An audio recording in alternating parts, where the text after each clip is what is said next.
So, hello students, welcome to B2 Learning. Myself Devan Kataria and I am your physics mentor. So, I welcome you all to the third part of this chapter, that is magnetic effects of current. But the first part में हम लोग ने already देखा है like how to find magnetic field due to different current configuration, जो सबसे lengthy part था, right? Then we have seen the magnetic force and their trajectories, on a charged particle moving in a magnetic field. और अब हम start करने जा रहे हैं third part, जो कि है मतलब magnetic force on a current carrying element. तो part 2 में लास्ट लेक्चर में हमने देखा था magnetic force on a charge particle. अब हम बात करेंगे करंट कैरिंग एलिमेंट पे, right? So let's just try and understand the concept. बहुत आसान है और बेटा इस पे काफी क्वेश्चंस बनते हैं, तो बिल्कुल अच्छे से समझना है इसको. और हमेशा की तरह बोलूंगा प्रॉपर नोट्स बनाना है ना, try and understand the concept, तभी लेक्चर को आगे लेके चलना. ठीक है, लेट्स स्टार्ट. तो बेटा सबसे पहले हम क्या करते हैं, कोई मैग्नेटिक फील्ड ले लेते हैं. Let's say this is some magnetic field, uniform magnetic field, जो कि कितना है, B है. ठीक है, सिर्फ कॉन्सेप्ट समझ रहे. और यहाँ क्या करते हैं बेटा, हम लोग कोई एक कंडक्टर लेते हैं, है ना, magnified view. Although it's a conductor, ठीक है, इसकी thickness 0, it's a wire effectively, लेकिन हम थोड़ा सा मैग्नीफाइड व्यू लेकर के चल रहे हैं टू अंडरस्टैंड द कॉन्सेप्ट.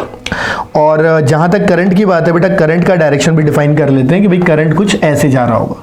ठीक, मतलब हमें इतना बात समझ में आ गया अब तक कि यहाँ पर अगर देखते हैं तो इफेक्टिवली कुछ I करंट फ्लो कर रहा होगा, राइट, और मैग्नेटिक फील्ड भी होगा. So basically what we have is a current carrying element placed in a uniform magnetic field. ठीक है, मतलब एक मैग्नेटिक फील्ड में कोई वायर रखा हुआ है, करंट कैरिंग वायर रखा हुआ है. बोले ठीक है सर. अब क्या होता है बेटा, जब करंट ऊपर जा रहा है तो दैट मीन्स हम कह सकते हैं कि इसमें जो इलेक्ट्रॉन्स होंगे वो सारे के सारे इलेक्ट्रॉन्स कहाँ जा रहे होंगे, वो नीचे की तरफ जा रहे होंगे. बिकॉज करंट कहाँ फ्लो करता है बेटा, opposite to the flow of electrons. यही पढ़ा है हम लोगों ने करंट इलेक्ट्रिसिटी में. बोले यस सर. अगर ठीक है, बढ़िया. अब आप खुद सोचो बेटा कि ये जो इलेक्ट्रॉन है ये v स्पीड से कहाँ जा रहे हैं, नीचे जा रहे हैं. और ये एक तरीके से क्या है, चार्ज पार्टिकल है. तो एक तरीके से तो क्या हो रहा है कि एक चार्ज पार्टिकल मैग्नेटिक फील्ड में ही तो मूव कर रहा है. मतलब जब हमने बोला कि एक करंट कैरिंग एलिमेंट को मैग्नेटिक फील्ड में रखा, so that is equivalent of saying कि there are some electrons which are moving in a magnetic field. और बेटा जैसे ही चार्ज पार्टिकल मैग्नेटिक फील्ड में मूव करता है उस पे क्या लगता है, मैग्नेटिक फोर्स लगता है. हम उसी फोर्स की बात कर रहे हैं. ठीक है, तो let's try understand the direction and all. तो डायरेक्शन की अगर बात करते हैं बेटा, तो देखो V की तरफ हाथ को नीचे की तरफ रखेंगे, क्योंकि Q V क्रॉस भी फॉर्मूला था.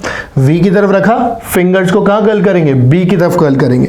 तो जब V की तरफ हाथ को रख के B की तरफ कर्ल करेंगे तो थंब कहाँ जाएगा, राइट की तरफ. यानी पॉजिटिव चार्ज होता तो फोर्स इधर लगता, लेकिन ये तो कैसा चार्ज है, नेगेटिव. और नेगेटिव है तो दैट मीन्स इस पे जो फोर्स का डायरेक्शन आएगा बेटा वो इस तरफ कहीं पे आएगा. अंडरस्टूड. यानी कि यहां पर जो मैग्नेटिक फोर्स लगेगा वो कितना लगेगा, FM लेफ्ट की तरफ लगेगा. अंडरस्टूड. अब ऐसा एक इलेक्ट्रॉन तो है नहीं, यहां पर तो बहुत सारे इलेक्ट्रॉन्स होंगे, सारे इलेक्ट्रॉन्स पे फोर्स लगेगी. बेटा वही फोर्स सम अप होके क्या बन जाती है, magnetic force on a current carrying wire, जिसकी हम बात कर रहे थे.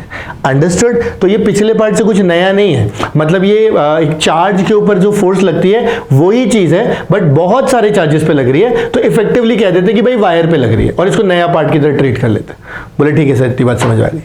अब बेटा इतनी बात समझ में आ गई तो अपने दिमाग में ये भी तो आएगा ना कि भाई वो फोर्स लगेगी कितनी, उसका डायरेक्शन कैसे निकालेंगे. जैसे अभी तो हमने चार्ज का निकाला, फिर फोर्स का निकाला, क्या वापस वही करना पड़ेगा क्या. देखो समझाते हैं.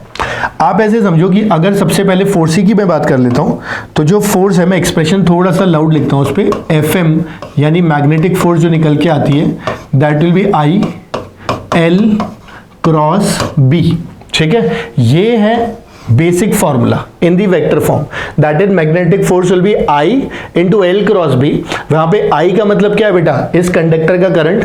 जहां तक लेंथ की अगर बात करते हैं तो लेंथ का सिंपल मतलब है बेटा इस कंडक्टर की लेंथ. हम चाहे तो लिख सकते हैं बहुत सिंपली तरीके से कि ये लेंथ कितनी हो जाएगी, L हो जाएगी. और B वो मैग्नेटिक फील्ड जिसमें ये रखा हुआ है. इसको थोड़ा एक्सपेंड करते हैं तो ये एक्सप्रेशन देखो क्या बन जाएगा, ये एक्सप्रेशन बन जाएगा बेटा I L B sine theta. ठीक है, अब आपके दिमाग में आएगा सर ये थीटा किस किस के बीच का एंगल है. तो यहां पे थीटा का मतलब होता है एंगल बिटवीन, देखो L vector and B vector. फिर आपके दिमाग में सर लेंथ का डायरेक्शन क्या लेंगे? अरे लेंथ का डायरेक्शन बेटा वही लेना है जो करंट का डायरेक्शन होता है। दैट मीन्स जो भी आई का डायरेक्शन है that will be the length of direction, मतलब डायरेक्शन ऑफ द लेंथ। इसीलिए हम कह सकते हैं यहाँ पे थोड़ा सा अलग से आइडेंटिफाई करके लिख भी लेते हैं कि यहाँ पे जो लेंथ है ये किसके अलोंग होगा? अलोंग आई। समझा बात को बेटा? तो कुल मिलाकर के हमें इतना समझ आ गया कि भाई ये जो फोर्स है उसका अगर मैं सिर्फ मैग्नीट्यूड की बात करूं तो वो मैग्नीट्यूड मुझे कितना मिल जाएगा? I L B sine theta मिल जाएगा, जहां पे आई मतलब करंट, एल मतलब लेंथ ऑफ द वायर, ठीक है, बी का मतलब क्या हो जाएगा? मैग्नेटिक फील्ड, और थीटा का मतलब हो जाएगा angle between L vector and B vector, ठीक है, जहां पे एल को किसके अलोंग मानेंगे? करंट के डायरेक्शन मान लेंगे। बोले ठीक है सर, इतनी बात समझ में आ गई, तो बहुत बढ़िया। अब सुनते जाना, अभी डायरेक्शन रह रहे हैं, ठीक है। तो ये जो हमने लिखा है ना, ये सिर्फ और सिर्फ हमने अभी तक क्या लिखा है? हमने मैग्नीट्यूड लिखा है, ये वेक्टर फॉर्म है हमारे पास। डायरेक्शन की अब बात करेंगे। तो देखो डायरेक्शन के लिए अपन क्या करते हैं, है ना, आराम से समझना, इधर लिखते हैं डायरेक्शन के लिए हम सिंपली लिखते हैं कि भाई direction will be along L cross B, जहां जहां लेंथ लिख रहे हैं मतलब करंट का डायरेक्शन एल क्रॉस बी। फिर दिमाग में आएगा सर इसका मतलब वेक्टर प्रोडक्ट यूज करेंगे, क्रॉस प्रोडक्ट? मैंने कहा बिल्कुल करेंगे। देखो कैसे करेंगे, सिंपल लैंग्वेज में लिखते हैं कि हम क्या करेंगे डायरेक्शन के लिए, सिंपली इसे हटा देते हैं बेटा ना। तो हम क्या करेंगे, हैंड जो होगा उसके किसके अलोंग रख देंगे? एल वेक्टर के अलोंग। एल वेक्टर का मतलब क्या होता है? करंट, तो स्लैश आई। बोले ठीक है सर। उसके बाद जो कर्ल होता है फिंगर्स का, ठीक, वो कर्ल किसके अलोंग होना चाहिए? बी वेक्टर के अलोंग होना चाहिए। और ऐसा करने पे जो थंब आएगा वो thumb will give you the direction of what? Magnetic force. मतलब हम कोई और रूल यूज नहीं कर रहे हैं, हम बेसिक फॉर्मूला यूज कर रहे हैं जो हमने पढ़ रखा है। बोले क्या सर? मैंने कहा कि भाई जब भी ए क्रॉस बी निकालना हो आप तो ए की तरफ हाथ का रखो, उंगलियों को बी की तरफ घुमाओ, अंगूठा आपको ए क्रॉस बी देगा। वही चीज यहां लगा रहे हैं। हमें क्या चाहिए था? L cross B. तो अपन एक काम करते हैं ना, अपना हाथ को एल की तरफ रख देते हैं, यानी आई की तरफ रखा, ठीक। उसके बाद मैग्नेटिक फील्ड को कहां लिख जाएगा? इनटू द प्लेन है, तो उंगलियों को कहां घुमाओगे? Into the plane. अपने आप थंब आपको क्या दिखा? देखो डायरेक्शन ऑफ फोर्स सेम ही तो आ रहा है हमारे पास। दैट मींस यहां से हमें ये प्रूव हो गया कि जो हमने एक्सप्रेशन यूज किया L cross B, that is absolutely correct. वो तो है, ठीक है। तो कुल मिलाकर के यहां तक हमें ये समझ आ गया कि मैग्नेटिक फोर्स क्यों लगती है। बिकॉज एक तरीके से जब करंट फ्लो करता है तो चार्ज मूव करता है, और moving charge in a magnetic field पे फोर्स लगती है। बोले ठीक। फिर रही बात उसके मैग्नीट्यूड की, तो मैग्नीट्यूड होता है I L B sine theta, correct, बोले ठीक। उसके बाद जहां तक रही डायरेक्शन की, डायरेक्शन होता है एल क्रॉस बी के अलोंग। एल की तरफ हाथ को रखेंगे, बी की तरफ घुमाएंगे, थंब हमें क्या दे देगा? फोर्स का डायरेक्शन दे देगा। बोले ठीक है सर, थोड़ा थोड़ा समझ आ गया।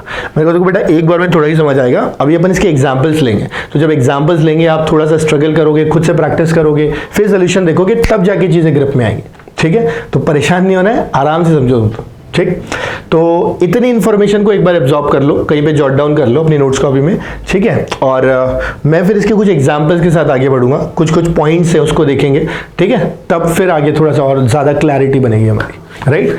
So you copy it down और मैं आगे बढ़ता हूँ, मैं पीछे हट जाता हूँ। You just pause the video and do it, right. मैं आगे बढ़ता हूँ। देखो बेटा आगे कुछ ना नोट्स देखते हैं। When I say notes, these are very important points, है ना, तो आराम से समझना। तो आप ऐसे समझो कि अगर मैं पॉइंट नंबर 1 देखूं, तो पॉइंट नंबर 1 ये है, मैं खाली समरी बना रहा हूं जो अभी बताया था आप लोगों को, है ना, कि अगर हमारे पास करंट ऐसा है, करंट कैरिंग वायर आई ऐसा था, मैग्नेटिक फील्ड हमारे पास इनटू द प्लेन था, तो आई की तरफ हाथ को रखा, बी की तरफ घुमाया, फोर्स इधर आया, यानी इस करंट कैरिंग वायर पे मुझे फोर्स यहां देखने को मिला था, ठीक।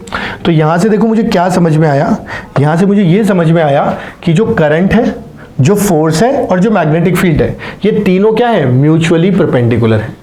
बात समझ में आती है कि ये तीनों के तीनों क्या है? Mutually perpendicular. So we can write F M vector, ठीक है, perpendicular to magnetic field vector perpendicular to I, ठीक है। आई को अपन एल वेक्टर से भी रिप्लेस कर सकते हैं। सो दिस इज वन थिंग जो आपको अपने ध्यान में रखना पड़ेगा, ठीक।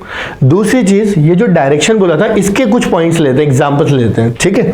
तो पहले मैं लिख दूं, फिर आपको करने को दूंगा, तो आराम से समझना, ठीक है। डायरेक्शन के लिए हम मैग्नेटिक फील्ड अब की बार लेते हैं आउटसाइड, ठीक है, आउटसाइड।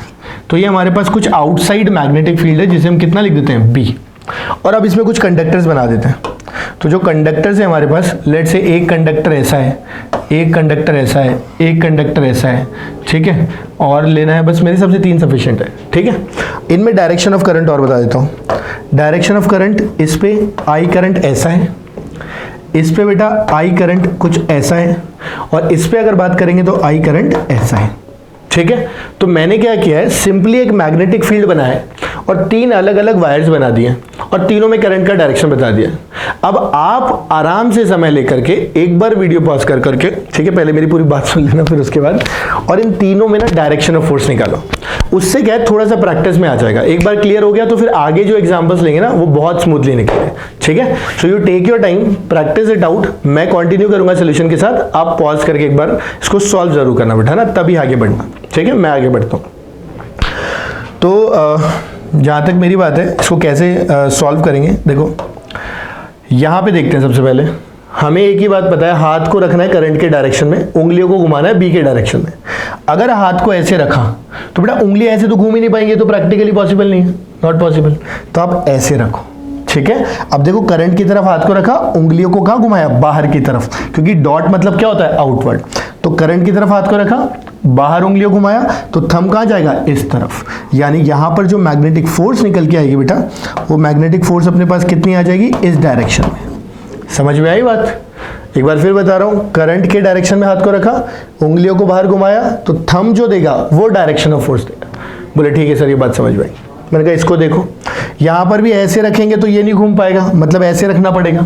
तो अपन क्या कर सकते हैं, मैं थोड़ा और ऐसे समझा देता हूं। ऐसे करंट के डायरेक्शन में हाथ को रखा, उंगलियां बाहर आनी चाहिए, उंगलियां बाहर घुमाई, थंब कहां जाएगा बेटा, इस तरफ, मतलब राइट साइड में।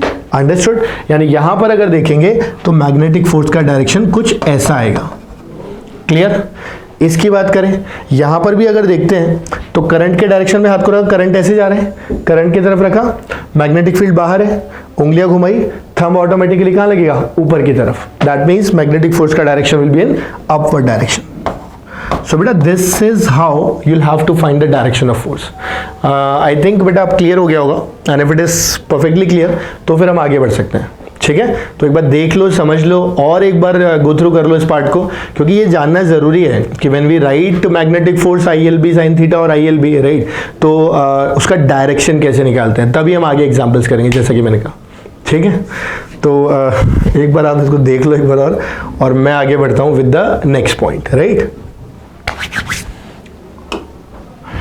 देखो बेटा, नेक्स्ट जो पॉइंट है ना, वो ऐसे समझ लो, वो अपने प्रॉब्लम्स को बहुत ही आसान कर देगा, बहुत ही आसान। This concept is known as effective length concept. Effective length concept, effective length concept को बेटा हम लोग कैसे लिखते हैं, ब्रैकेट में लिख देता हूं L इफेक्टिव या L इक्विवेलेंट, L इफेक्टिव लिख देते हैं, चलो LEFF मतलब इफेक्टिव लेंथ। बहुत सिंपल सा कॉन्सेप्ट है, कोई रॉकेट साइंस नहीं है, बहुत सिंपल है। अगर मैंने कोई एक आर्बिट्ररी शेप का कंडक्टर ले लिया, किसी भी आर्बिट्ररी शेप का मैं कह रहा हूं, ये आपने ले लिया स्टार्टिंग पॉइंट, ये आपने ले लिया इसका एंडिंग पॉइंट, और इसमें कोई करंट का डायरेक्शन ले लिया, भाई करंट I फ्लो कर रहा है, ठीक है। ऑफ कोर्स इसे एक यूनिफॉर्म मैग्नेटिक फील्ड में रखना पड़ेगा, and will write it as like this, ऐसा कुछ। अब ये जो वायर अपन ने ली है, ठीक है, इस पे हमें फोर्स निकालना था, मैग्नेटिक फोर्स। तो हमने कहा यार इस पे मैग्नेटिक फोर्स निकालना थोड़ा झंझट का काम लग रहा है, तो इसके लिए हम क्या करते हैं, इसे हटाते हैं पूरे को, और यहाँ पे स्ट्रेट फॉरवर्ड हम क्या कर लेते हैं, स्ट्रेट फॉरवर्ड एक दूसरा कंडक्टर लेते हैं, ठीक है, जो कि स्ट्रेट हो। एक काम करते हैं, ऐसे बना लेते हैं, वाइट लेते हैं, ऐसा कुछ। यानी कि हम क्या कर रहे हैं बेटा, हम यहाँ से ये पूरा कॉन्सेप्ट ही हटा के और सीधा स्टार्टिंग और एंडिंग, करेक्ट, जो इनिशियल पॉइंट है और जो फाइनल पॉइंट है, इन दोनों को एक स्ट्रेट लाइन से ज्वाइन करने पे मुझे जो भी कंडक्टर मिलेगा मैं उसको इसके इफेक्टिव मान लूंगा। मतलब जितना फोर्स इस पे लग रहा होगा उतना ही फोर्स इस पे लग रहा होगा। मतलब मेरे लिए वापस ये पॉइंट क्या बन जाएगा, ए, मेरे लिए वापस ये पॉइंट क्या बन जाएगा, बी, और करंट ए से बी में जा रहा था, इसलिए यहां भी करंट कहां जाएगा, ए से बी में जाएगा। This is known as effective length concept. So when you place orbit shaped conductor or a current carrying element in a uniform magnetic field of course, तो आप क्या कर सकते हो, आप उस वायर को हटा सकते हो, उसकी जगह उसके दोनों एंड पॉइंट्स पकड़ लो, स्टार्टिंग एंडिंग बोल लो, दोनों एंड बोल लो, और दोनों को एक स्ट्रेट लाइन से ज्वाइन कर दो। जो भी ये स्ट्रेट लाइन आएगी, इसकी जो लेंथ आएगी उसको अपन इफेक्टिव लेंथ मान लेंगे। और ऐसा करने के बाद अब मुझे अगर फोर्स निकालनी है तो फोर्स का क्या तरीका है, IL क्रॉस B। देखो आई की तरफ हाथ को रखा, बी देखो कहाँ है, इनटू द प्लेन, बी की तरफ घुमाया, वापस बता रहा हूँ, हाथ को करंट की तरफ रखा, अंदर घुमाया उंगलियों को, थंब कहाँ जा रहा है, ऊपर। दैट मीन्स इस पे अगर मुझे मैग्नेटिक फोर्स बतानी है तो ये मैग्नेटिक फोर्स बेटा यहां कहीं आएगी, FM, something like this, understood. और ये जो मैग्नेटिक फोर्स है, अगर मुझे इसका मैग्नीट्यूड लिखना हुआ तो मैं इसका मैग्नीट्यूड सीधे सीधे लिख दूंगा, आई L की जगह L इफेक्टिव इंटू कितना, B। मतलब कोई रॉकेट साइंस नहीं लगानी, बहुत ही सिंपल है। Simply will be writing the magnetic force equals to I L effective into B, झंझट खत्म। You understood the point. तो आई थिंक थियोरेटिकली तो दिमाग में आ गया होगा मैं क्या कहना चाह रहा हूं। अब इसके कुछ एग्जांपल्स देखते हैं और दोनों मिलके करेंगे, ठीक है। पहले मैं एग्जांपल दूंगा, you will give it a try, उसके बाद सॉल्यूशन देखेंगे, ठीक है। तो एक बार इतना कॉपी कर लो, ठीक है, और फिर आगे बढ़ेंगे, राइट।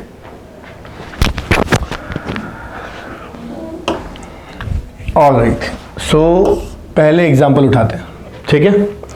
तो एग्जांपल के लिए बेटा सबसे पहले एज यूजुअल हमें मैग्नेटिक फील्ड आइडेंटिफाई करना होगा। हम मैग्नेटिक फील्ड लेते हैं क्रॉस इनवर्ड, ठीक है, पूरे प्लेन पे ले लेते हैं कि पूरे बोर्ड पे अपने पास क्या है, एक यूनिफॉर्म मैग्नेटिक फील्ड है B, ठीक। अब अलग अलग शेप के अपन क्या बनाते हैं, कंडक्टर्स बनाते हैं, वायर्स बनाते हैं। तो आराम से समझना, सबसे पहले क्या करते हैं, एक कुछ आई सेक्शन जैसा बना लेते हैं इस तरह का, ठीक है, ऐसा कुछ। इसके बाद अपन बनाते हैं एक कुछ ऐसा, एक कुछ ऐसा, ठीक। इसके बाद हम बनाएंगे, अभी मैं बनाने हूँ, अब just give me some time, है ना। इसके बाद हम क्या करेंगे, एक कोई सेमी सर्कल जैसा बना देंगे, ठीक है। एक हम क्या करेंगे, सेमी सर्कल की जगह क्वार्टर सर्कल जैसा कुछ बना देंगे, राइट। अगर अपन चाहें तो इफेक्टिवली एक सर्कल बना सकते हैं, ठीक है। तो इस तरीके से अपन ने क्या किया, सर्कल बना दिया। एक अपन चाहे तो ट्राइंगल बना सकते हैं, ठीक। तो ऐसी कई सारी आर्बिट पोजीशंस बना सकते हैं ना। हमने कोई 5-6 एग्जांपल ले लिए। यहाँ पर देखो किस चीज़ का मतलब क्या है, अच्छे से समझ लेना, बिकॉज आपको एक क्वेश्चन सॉल्व करना है, राइट। ये L लेंथ है, ये 2L लेंथ है, साफ साफ लिख लेते हैं 2L, और ये लेंथ कितनी है, L, ठीक। यहाँ पर देखेंगे तो ये लेंथ L, ये लेंथ L, और ये एंगल है बेटा अपने पास 90 डिग्री, ठीक है। ये अपने पास सिस्टम था। इसके अलावा ये एक तरीके से सेमी सर्कल था, तो इसके सेंटर से R रेडियस है, ये वाले को सेंटर बोल देते हैं। ऐसे यहाँ अगर देखेंगे तो इस वाले पॉइंट को सेंटर कहते हैं, तो ये भी R और ये भी R, ठीक। और यहाँ पे रेडियस अपन R क्या ही देते हैं, यहाँ पे तीनों साइड L, L और L क्या देते हैं। फिर आप बोलोगे सर करंट का डायरेक्शन का क्या होगा, बिल्कुल मेंशन करूंगा, ठीक है। जहां तक करंट की बात है बेटा, इसमें करंट इस तरीके से फ्लो कर रहा है I, ठीक। तो ये ऐसे कुछ जाएगा। यहां पर अगर देखेंगे तो करंट ऐसे फ्लो कर रहा है, ठीक, सेम I। यहाँ पे करंट कुछ ऐसे फ्लो कर रहा है, यहाँ पे करंट कुछ ऐसे फ्लो कर रहा है, यहाँ पे लूप में फ्लो कर रहा है कंप्लीट, यहाँ करंट ऐसे जा रहा है, ऐसे जा रहा है और ऐसे लूप में फ्लो कर रहा है, correct. So these are 6 different examples जिसमें हमने करंट मेंशन कर दिया है, हमने डायमेंशन मेंशन कर दिया है, हमने एक मैग्नेटिक फील्ड दे रखा है। Now you people have to solve and get the answer that what will be the force, you know, magnetic force experienced by these different current configurations. आपको सब पे मैग्नेटिक फोर्स निकालनी है और नेट मैग्नेटिक फोर्स निकालनी है, और ये काम करने के लिए ज्यादा समय नहीं है, hardly 2 to 3 minutes you should take, ठीक है। अगर हो जाएगा तो वेल एंड गुड, नहीं तो थोड़ा टाइम और लेना, लेकिन करके ही वीडियो को आगे कंटिन्यू करना, क्लास को आगे कंटिन्यू करना। समझ गए मेरी बात को? तो एक बार समय लो, है ना, पॉज करो, क्वेश्चन अटेम्प्ट करो और तब क्लास को आगे लेके चलेंगे, ठीक है। मैं आगे बढ़ता हूं। अब बात करेंगे सॉल्यूशन की, ठीक है। चलो सबसे पहले बेटा देखो इसको देखते हैं। हमें ये तो समझ में आ ही रहा है कि ये स्टार्टिंग पॉइंट है, और हमें तो ये भी समझ में आ रहा है कि एंडिंग पॉइंट है, करेक्ट। तो अगर ये स्टार्टिंग एंड एंडिंग पॉइंट है, ठीक है, राइट, ये हमारा क्या है, स्टार्टिंग एंड एंडिंग पॉइंट। तो हमें इतना पता है कि अगर इफेक्टिव लेंथ कॉन्सेप्ट यूज करना है तो मुझे यहां से लेके यहां तक एक स्ट्रेट कंडक्टर लेना पड़ेगा, राइट। बेटा यहां से यहां तक अगर देखूंगा तो इसकी लेंथ कितनी हो जाएगी, 2L, राइट। करंट की अगर बात करूंगा तो वापस कितना होगा, I, यही होगा। तो ये जो L मतलब I सेक्शन जो भी ये सेक्शन है, इसको हटा के हम क्या मान सकते हैं, एक स्ट्रेट वायर मान सकते हैं। कितना करंट का बेटा, I करंट का, जिसका लेंथ कितना है, 2L है। मैग्नेटिक फील्ड पहले ही दे रखा है। अब अपने को फोर्स निकालना था। जहां तक मैग्नीट्यूड की बात है, ILB, उसमें तो कोई लोड ही नहीं है। डायरेक्शन आपको आता है पहले से। डायरेक्शन में क्या करेंगे, डायरेक्शन में अपन करंट की तरफ हाथ को रखेंगे। मैग्नेटिक फील्ड देखो इनटू द प्लेन है, हाथ रखा अंदर उंगलियां घुमाई लेफ्ट तरफ, यानी यहाँ पे अगर मुझे डायरेक्शन ऑफ करंट चाहिए तो मैं बहुत सिंपली बता सकता हूँ बेटा कि डायरेक्शन ऑफ करंट मतलब सॉरी डायरेक्शन ऑफ फोर्स कुछ इस तरफ आएगा, और इसका अगर मैग्नीट्यूड भी लिखना चाहें तो that will be I into 2L into B. This is our answer for first one. I am sure आपका भी सही होगा, ठीक है बेटा। अभी और भी बाकी है ना, एक एक करके सब देखते हैं। नेक्स्ट वाले को उठाते हैं हम। नेक्स्ट वाला बेटा देखो ये 90 डिग्री पे है, करेक्ट। जब भी दो इक्वल लेंथ 90 डिग्री पे है तो हमें पता है कि हमें ज्वाइन करने पे क्या ऐसा कोई कंडक्टर चाहिए होगा? बोले बिल्कुल चाहिए होगा। अगर मैं डायरेक्शन की बात करूं, ध्यान से समझना मेरी बात, ये 90 है तो इसका आधा क्या होगा? 45। ये वाला एंगल कह रहा हूं, ये वाला। आई होप समझ आ रहा होगा कि ये टोटल 90 है तो इसका आधा जो ये एंगल है ना बेटा, ये वाला एंगल अपने पास कितना होगा? ये वाला एंगल अपने पास 45 होगा। समझे बात को? ये जो मैंने एंगल बनाया है सॉलिड से, ये 45 है। अगर ये 45 है तो इसका ये जो कंपोनेंट आएगा, यानी कि ये वाला component, that will B L sin 45, और L sin 45 कितना होता है? L/√2। ऐसे एक कंपोनेंट इधर आएगा तो जो टोटल लेंथ निकल के आएगी बेटा इसकी, ये निकल के आ जाएगी 2L sin 45। अंडरस्टूड? जो कि कितनी होती है? √2L होती है। यानी ये अपने पास निकल के आ गया L इफेक्टिव। अब तो कुछ बात ही नहीं है, IL भी लगाना है। हाँ, डायरेक्शन की अगर बात करते हैं तो देखो ऐसे करंट जा रहा है इस एंड से इस एंड पे, यानी यहां भी करंट का डायरेक्शन क्या होगा? इस तरह से। फिर से बेटा देखो I की तरफ हाथ को रखा, नीचे जा रहा है इसलिए I नीचे रखा, उंगलियां कहां जा रही है? अंदर, तो ऐसे घुमाया तो डायरेक्शन कहां आएगा? इस तरफ। मतलब यहां पर अगर अपन देखेंगे तो अपन क्लियरली लिख सकते हैं कि मैग्नेटिक फोर्स जो आएगा वो मैग्नेटिक फोर्स कुछ इस डायरेक्शन में आएगा। समझिए बात को बेटा? वैल्यू कितनी होगी? I into √2L into B. I am sure आपका ये सही रहा होगा, ठीक है। इसके बाद बेटा देखो सेमी सर्कल, ये तो बहुत ही आसान है, यहाँ तो कोई ज़्यादा लोड लेने की जरूरत ही नहीं है। स्ट्रेट फॉरवर्ड हम कह सकते हैं कि भाई इसको ऐसे ज्वाइन करो, ये वायर बन गई। लेंथ जो है वो डायमीटर के बराबर है, यानी कि इसकी लेंथ कितनी हो जाएगी? 2R। करंट ऑफ कोर्स वही I का ही। डायरेक्शन चाहिए, I की तरफ हाथ को रखा, उंगलियों को कहाँ घुमाया? अंदर, फोर्स इस तरफ। यानी यहाँ पर अगर देखेंगे तो जो मैग्नेटिक फोर्स आएगी बेटा वो इस तरफ आएगी। अंडरस्टूड? अगर कोई मैग्नीट्यूड पे भी अट जाए तो I into 2R into B. Very very simple. Understood? Next part बेटा, यहां अगर देखते हैं तो इन दोनों को एक स्ट्रेट वायर से ज्वाइन करें, करेक्ट। स्ट्रेट वायर से ज्वाइन करेंगे, ये R और ये R, और ये कितने एंगल पे है? 90। तो बेटा इफेक्टिवली ये फिर से कितना आ जाएगा? √2R।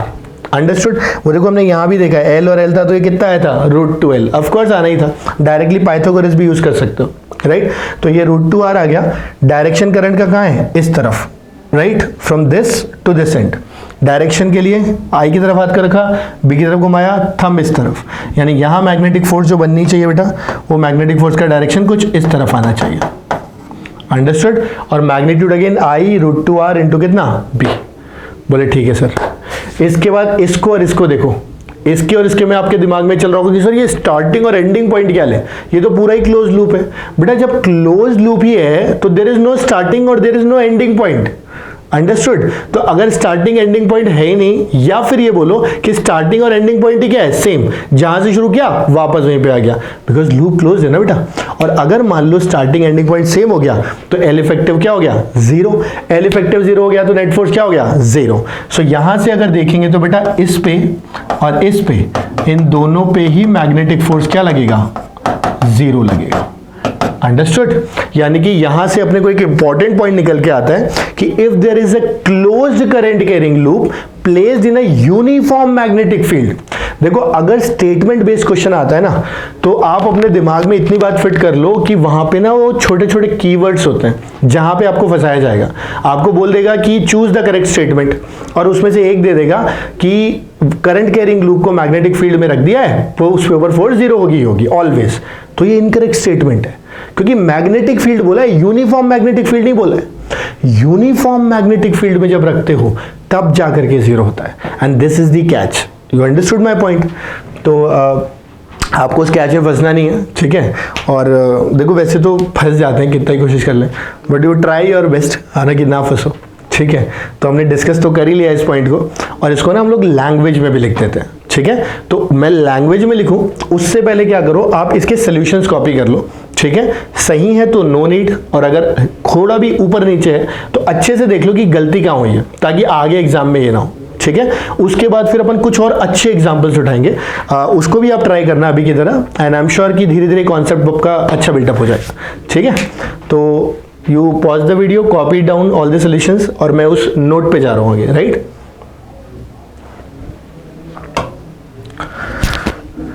देखो, मैं जिस नोट की बात करने जा रहा था ना, वो नोट में बस इतना सा कहने चाह रहा था, बेसिक कीवर्ड्स कि loop placed in uniform, this is an important word, magnetic field.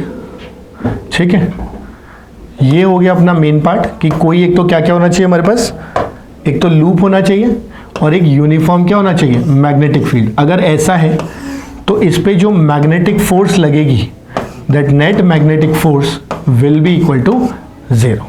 Understood. तो इसको पॉइंट बना के रखना और ध्यान रखना कि यूनिफॉर्म मैग्नेटिक फील्ड के लिए है, हर मैग्नेटिक फील्ड के लिए नहीं है। ठीक है बेटा, तो इसे अच्छे से कॉपी कर लो फटाफट से, और फिर अगला एग्जाम्पल के लिए रेडी हो जाओ, and make sure you get it right, है ना, make sure you get it right. ठीक है, चलो कॉपी कर लेना बेटा पॉज करके, मैं क्लास को आगे लेके चल रहा हूँ। Okay, so this is a very conventional problem, आपको हर किताब में दिखाई देगी, एंड मैं बता रहा हूँ बहुत आसान है, मतलब देख के लगता है कि मुश्किल होगा लेकिन बहुत आसान है। ठीक है, पहले मैं क्वेश्चन समझा देता हूँ, फिर आप पॉज करके ट्राई करना, राइट। हमें बताना है force between long and finite current carrying wires. क्या क्या चाहिए, long and finite current carrying wires. ठीक है बेटा, देखो ध्यान देने वाली बात है, एक लॉन्ग है, लॉन्ग मतलब इनफाइनाइट लेंथ, और एक फाइनाइट है, मतलब एक की लेंथ फाइनाइट है। अपन दोनों बना लेते हैं पहले, है ना, थोड़ा सा अंडरस्टैंडिंग डेवलप करने के लिए। तो एक वायर हमारे पास लेट से ऐसे है, एक वायर हमारे पास ऐसे है। ठीक है, आराम से समझना, ये जो पहली वाली वायर है बेटा, ये वायर कहाँ तक जा रही है, इन्फिनिटी, और ऊपर भी कहाँ तक जा रही है, इन्फिनिटी। इसमें कुछ करंट फ्लो कर रहा होगा लेट से आई। ठीक है, साथ में क्या लिख देते हैं 1, मतलब ये हमारे लिए एक तरीके से फर्स्ट वायर है, ये है लॉन्ग वाली। और ये जो दूसरी वायर है, इसकी अपन लेंथ आइडेंटिफाई कर देते हैं कि भाई इसकी लेंथ हमारे पास कितनी है, इसकी लेंथ हमारे पास है कुछ L। इसके अलावा इसमें कुछ करंट फ्लो कर रहा है जिसे हम क्या लिख देते हैं I2। ठीक है, I2, यानी ये हमारे पास सेकेंड वाली वायर है। ठीक, इसके अलावा बेटा एक और एडिशनल जो चीज़ हमें गिवन है वो ये कि इन दोनों के बीच का जो डिस्टेंस है, दैट डिस्टेंस इज लेट से D। इतना हमारे पास है, मतलब वी हैव टू वायर्स, एक जो है वो लॉन्ग है, एक जो है वो शॉर्ट है या फाइनाइट लेंथ की है। फाइनाइट वाले की लेंथ हमें गिवन है, दोनों में करंट जो फ्लो कर रहा है वो गिवन है, और हमें बताना है कि इन दोनों के बीच में कितना फोर्स लगेगा। मैं एज अ फ्रेंड आपको सजेस्ट कर सकता हूँ एक सिंपल सा हिंट, कि जब भी दो चीज़ों में फोर्स निकालना हो ना बेटा, छोटी वाली बॉडी पे निकालो हमेशा से, राइट, हमेशा से, इसको ध्यान रखा करो। तो आप इस पे फोर्स निकालने की कोशिश करो, एनीवेज एक्शन रिएक्शन होगा दोनों पे। ठीक है, तो यानी कि जितनी फोर्स छोटी पे लगेगी उतनी बड़ी पे भी लगेगी ऑपोजिट डायरेक्शन। तो आप छोटे को स्टडी कर लो, that's easy to analyse, right, that's easy to analyse. So you give it a try, है ना, you pause the class and you give it a try, and I will continue with the solution. ठीक है, I will start. तो देखो, मुझे जितना समझ आ रहा है बेटा, है ना, बहुत अगर अपन अननेसेसरी इसको खींचे ना, तो मुझे जितना समझ आ रहा है वो ये समझ आ रहा है कि भाई इस पे चाहिए थी फोर्स, इस वाले पे, और मुझे जिस पे भी फोर्स चाहिए ना, फोर्स का मुझे समझ आता है ILB लगता है भाई। बोले ठीक है सर, मतलब मुझे करंट चाहिए, लेंथ चाहिए, मैग्नेटिक फील्ड चाहिए। मेरे पास करंट है, मेरे पास लेंथ है, मेरे पास मैग्नेटिक फील्ड नहीं है, तो मुझे मैग्नेटिक फील्ड कहीं से लाना पड़ेगा। कौन देगा, ये रही वायर। इसका काम सिर्फ इतना है कि it will provide magnetic field to the second wire, so that second wire can experience magnetic force. बोले ठीक है सर, थोड़ा थोड़ा समझ आ गया, इनका बहुत बढ़िया, आराम से समझना। डायरेक्शन के लिए आपको बताया था बहुत स्टार्टिंग में, right hand thumb rule, thumb को रखना है करंट के डायरेक्शन में, फिंगर्स कर्ल करनी है। कर्ल जब फिंगर्स करेंगे तो ऐसा लूप जैसा बनेगा। यहां से लूप कहां जा रहा है, into the plane, into the plane मतलब क्रॉस, यानी आ गया मैग्नेटिक फील्ड।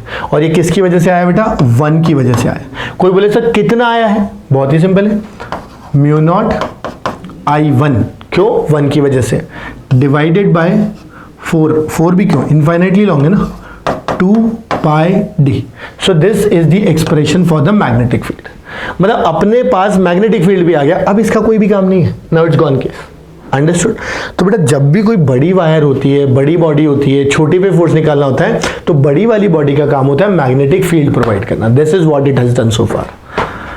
बोले ठीक है सर, इतनी बात जा रही है दिमाग में, भेजे में, है ना. अब थोड़ा आगे बढ़ते हैं. तो मैंने कहा अब बेटा जब फोर्स चाहिए तो फोर्स के लिए पहले मैग्नीट्यूड लिख दें. बोले ठीक है सर. और उससे पहले डायरेक्शन. बोले पहले डायरेक्शन बता दो. ठीक है. डायरेक्शन बहुत सिंपल है. आई की तरफ हाथ को रखा, बी का इनटू द प्लेन, अंदर उंगलियां घुमाई इस तरफ. यानी यहां से अगर मैं डायरेक्शन की बात करूं तो मुझे डायरेक्शन बेटा मैग्नेटिक फोर्स का कुछ ऐसे दिखाई देगा. समझ गए? तो यहां से देखो एक इंपॉर्टेंट चीज दिख गई कि मतलब करंट जब सेम डायरेक्शन में है तो वायर्स अट्रैक्ट कर जाती है. इस पे खूब क्वेश्चन बनते हैं, अभी देखेंगे अपन. ठीक है. तो ध्यान रखना, जब भी करंट सेम डायरेक्शन में मतलब वायर्स क्या करेंगे? अट्रैक्ट करेंगे. बाय हाउ मच फोर्स, वो भी देख लेते हैं. तो ये जो मैग्नेटिक फोर्स निकल के आती है, ये मैग्नेटिक फोर्स निकल के आती है बेटा, है ना. ध्यान से समझना. ये मैग्नेटिक फोर्स निकल के आएगी I2. क्यों? क्योंकि सेकंड पे चाहिए था. L सेकंड वाले की जो लेंथ है वो. ठीक है. एंड B किसका? 1 का. फर्दर जब वैल्यू सब्स्टिट्यूट करेंगे तो I2 L B1 की जगह अपन क्या लिख सकते हैं? अपन लिख सकते हैं बेटा mu naught I1 upon 2 pi D. ये अपने पास क्या निकल के आ गया? मैग्नेटिक फोर्स, जो हमसे पूछा गया था. यानी जो हमसे पूछा गया था वो काम हो गया कि भाई फोर्स अपने पास इस तरफ लग रही है, यानी माइनस आई कैप, साथ के साथ मैग्नीट्यूड आ गया mu naught I1 I2 L upon 2 pi D. यानी अपना क्वेश्चन तो कंप्लीट है. बट ये क्वेश्चन नहीं था बेटा, ये कॉन्सेप्ट था. ठीक है. इसमें से जो जो दो चीजें निकली है ना, वो हमारे लिए बहुत यूजफुल है और अच्छे न्यूमेरिकल्स को बहुत ईजी बना देते हैं. तो एक बार वो 2 पॉइंट्स और देखते हैं क्या क्या हम कहना चाह रहे थे. तो यहां से हम ना 2 इन्फ्रेंस लेना चाह रहे थे. वो इन्फ्रेंस जो हमारा है मेजरली, दैट इन्फ्रेंस इज, हाँ, वो इन्फ्रेंस है पहला कि अगर बेटा आराम से समझना, सेम डायरेक्शन में करंट जा रहा है तो वायर्स क्या करती हैं?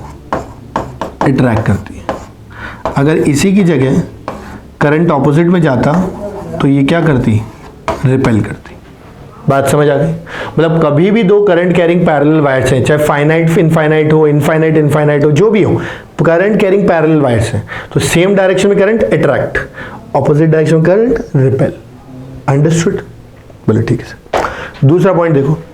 दूसरा पॉइंट जो है वो ये है बेटा, वो यहां से निकालेंगे कि अगर अपने पास एक इनफाइनाइटली लॉन्ग है, करेक्ट, और एक फाइनाइट वायर है, तो जो फाइनाइट वायर है उस पर जो फोर्स पर यूनिट लेंथ आएगा, that force per unit length will be equal to mu naught I1 I2 upon 2 pi D.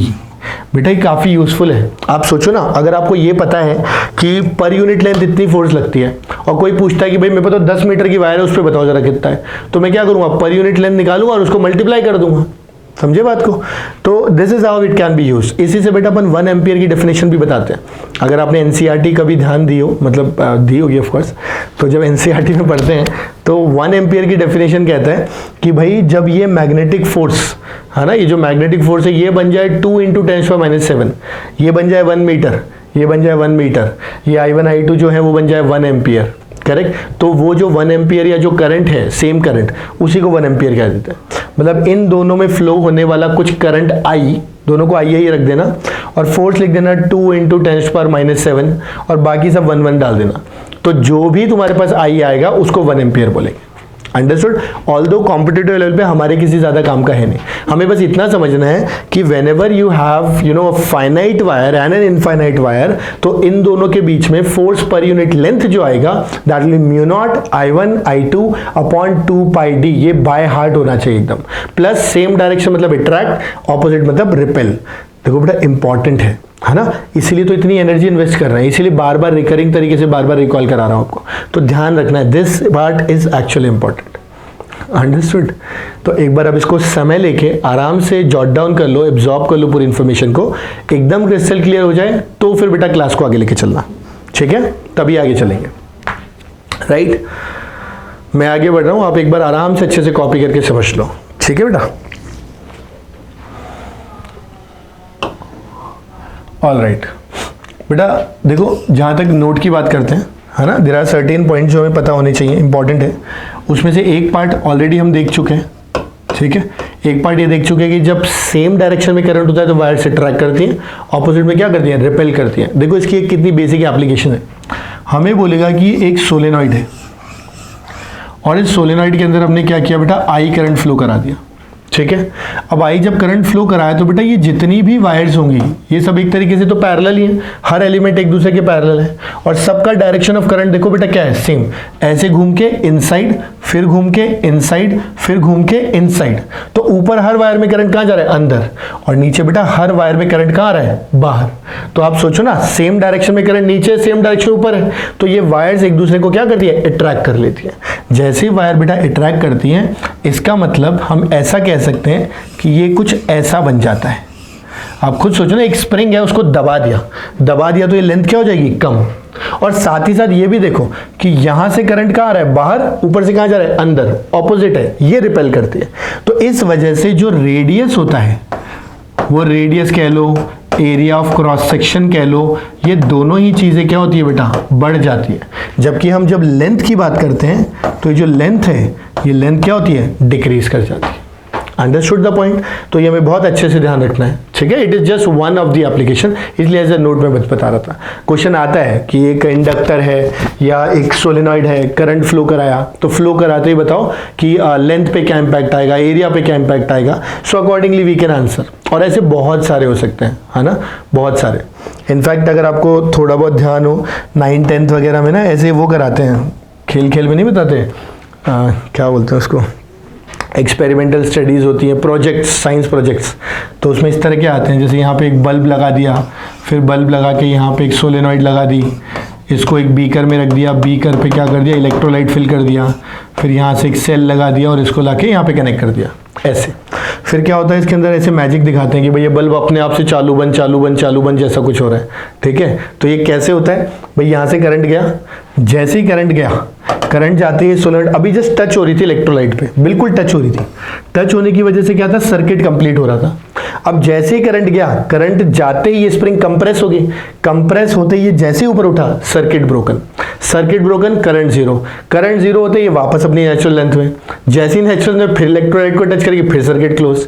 तो इस तरीके से इसमें बार बार ये ऊपर नीचे होती है, सर्किट क्लोज ऑन ऑफ होता है और ये बल्ब अकॉर्डिंगली रिस्पॉन्ड करता है, ठीक है। तो ऐसे कई सारी एप्लीकेशंस, ठीक। तो आप आराम से एक बार इसको जॉट डाउन कर लो, है ना, if you want, and then we'll move on to one more example, that will be the last example I guess, है ना।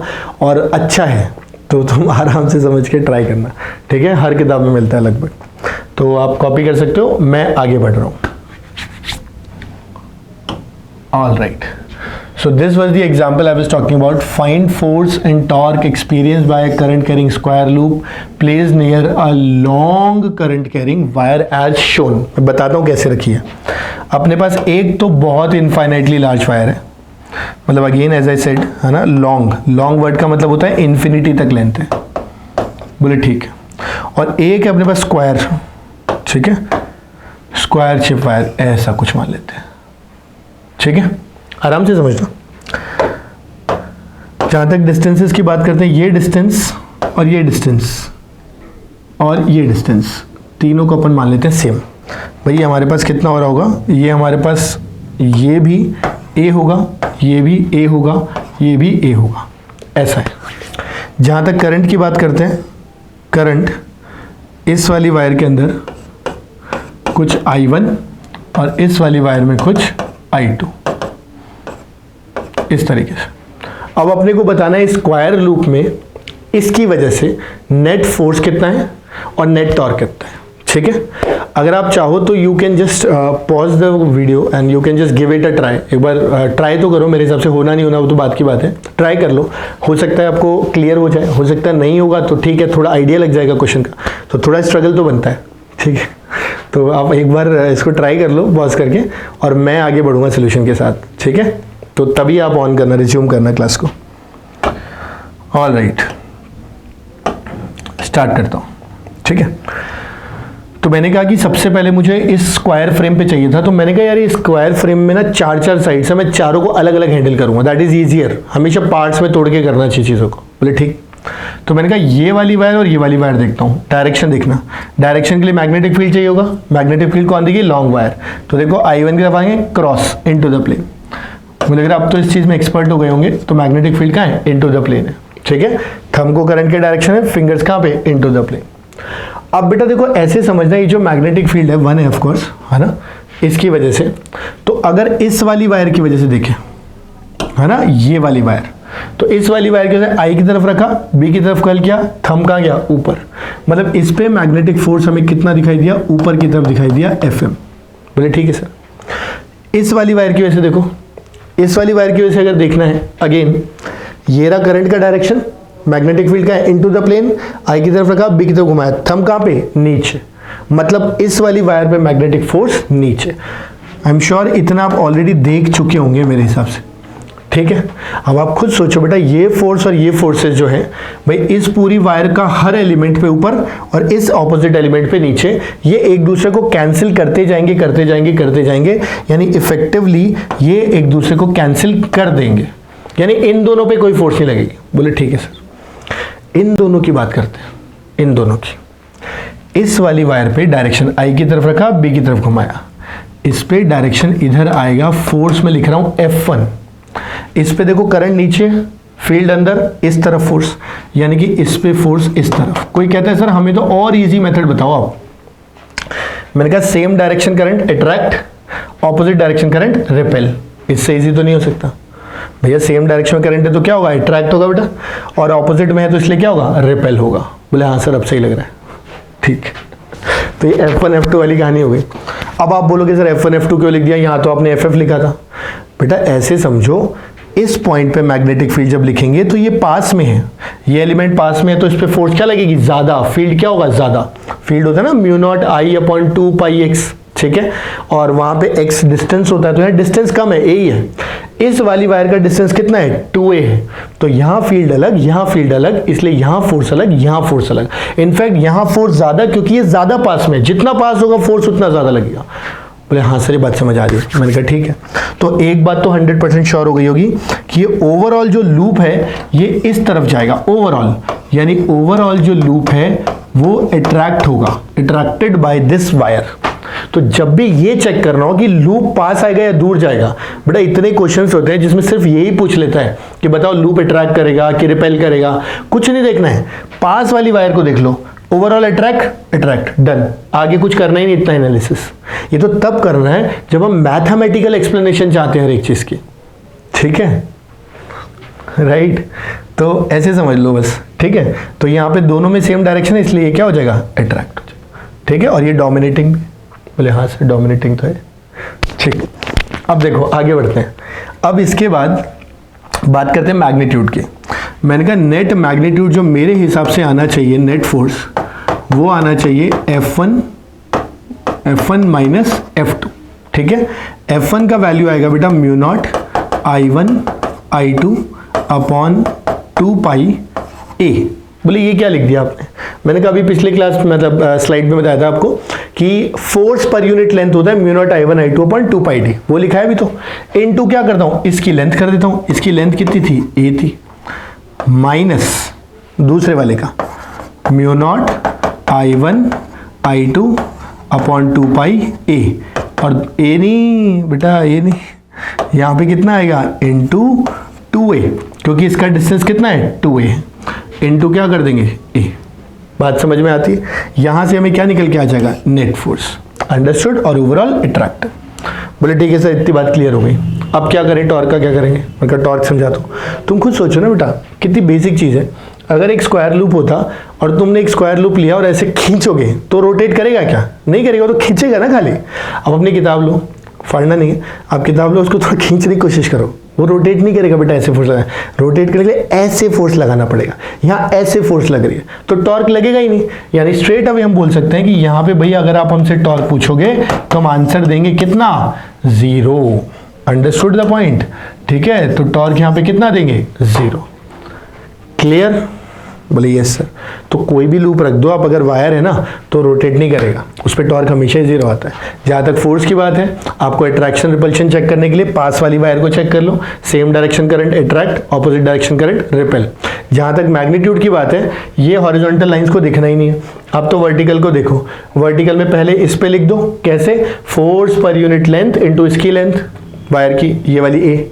दूसरी वाली के लिए force per unit length into दूसरे वाले की लेंथ। डिस्टेंस का ध्यान रखना है, इसका डिस्टेंस ए है, नीचे ए लिखा है, इस वाली वायर का डिस्टेंस कितना है 2a, इधर 2a लिखा हुआ है। अंडरस्टूड? तो आई थिंक बेटा ये पूरा पार्ट क्लियर हो गया होगा आपको। अगर ये क्लियर है तो आप क्या कर सकते हो, आप थोड़ा सा टाइम लेके एक बार रिवाइज कर सकते हो इस पूरे पार्ट को, फिर किसी अच्छे सोर्स से you can practice some good questions from this part itself, and एक बार वो भी हो जाता है तो फिर अगले पार्ट पे चल सकते हैं, राइट? तो मैं ये पार्ट तो यहीं खत्म करूंगा, एंड आज की क्लास यहीं तक होगी, and in the next class will go with the fourth part of this chapter, that is magnetic dipole moment. ठीक है, और वो भी इंपॉर्टेंट है, बहुत ही शॉर्ट पार्ट है एंड काफी इंपॉर्टेंट है, right? So I will meet you there. Meanwhile you pause the lecture, I will give you space, you copy it down, study hard, and will meet you soon again. Bye bye, take care.